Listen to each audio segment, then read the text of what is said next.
Hello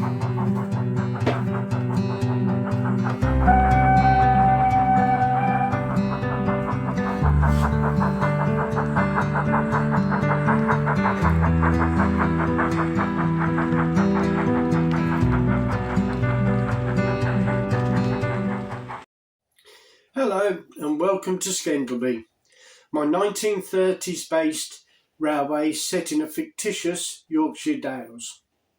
The small market town of Skendleby is built on a hill and the railway line passes underneath through a tunnel. The buildings and everything are a mixture of card kits and scratch built. The theme is really quite Heriot country of Yorkshire. The passing loop that goes underneath the station allows for two trains to pass underneath and come out the same tunnel. There's a passing loop so a train can go in and another train can come out, and then we can wait and then have the train appear much later. This is so that it doesn't just go round and round in a circle. The railway is on a U-shape layout, so it will go through scenery. There is a station of Skendleby which is situated about a mile out of town and has a small goods yard. It will then pass through another piece of scenery into the fiddle yard that serves all the different trains.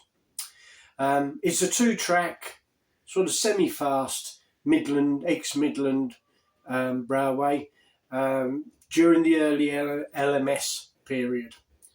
Now this may change as certain models get released, and I might venture into the Stannier era as well.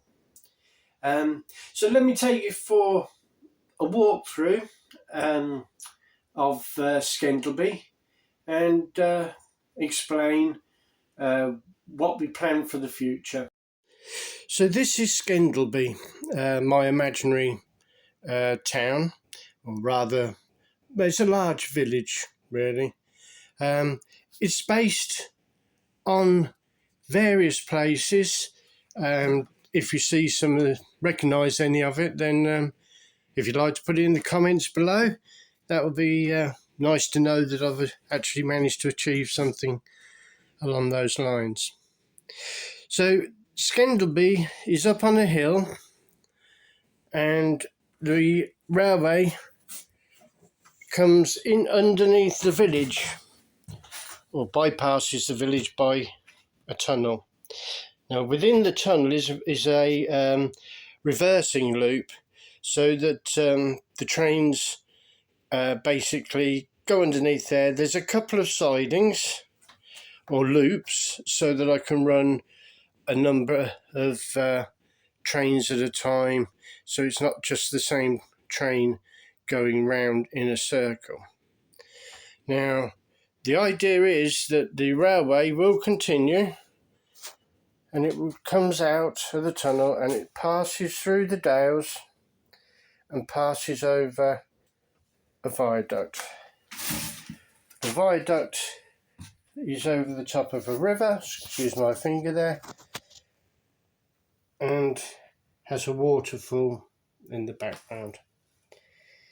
Now, there's a couple of things I've done that really I shouldn't have done, and I will point those out to you, and many of an experienced modeller is going to be shouting out my biggest fault, but that will be covered in the next episode as we continue with the build. Let me take you up now through the town.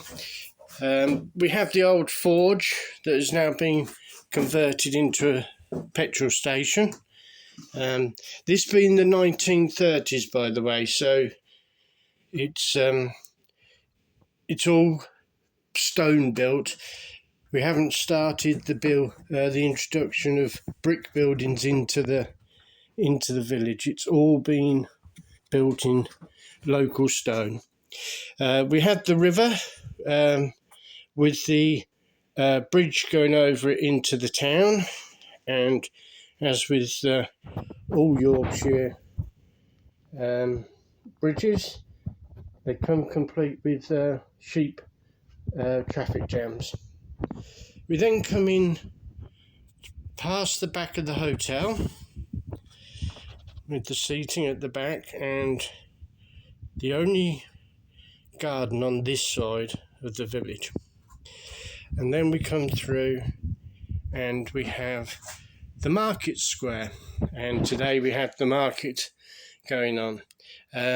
So as you can see, there's a mixture of kit built, most of them being scale scenes, and scratch built buildings. Basically, I've seen buildings that take my fancy and I then incorporate them on the railway. But there you go, that's a quick overview, and we will show you quickly the next section of track. So I do apologise for the shakiness of the camera, this being my first outing. So here's where the next section's going to be. And this section is going to be a sweeping curve, which is a 30-inch radius. And basically we will have open farmland and a farm on the left, and then that will approach the station, which will be built on the corner on the right hand side. Now, as you can see, my first job is going to be tidying up. I'm afraid I am a little bit messy. So anyway, that's basically where we are now, and obviously there's lots still to do, and hopefully if this is something people are interested in, I will continue with doing some videos, and I'll also show you how the process I go through when modelling the village, and try to incorporate as much of the detail of Dale's life in the 1930s. So thank you for watching, and hopefully you'll come and join us when I do the next video. Thank you. Bye.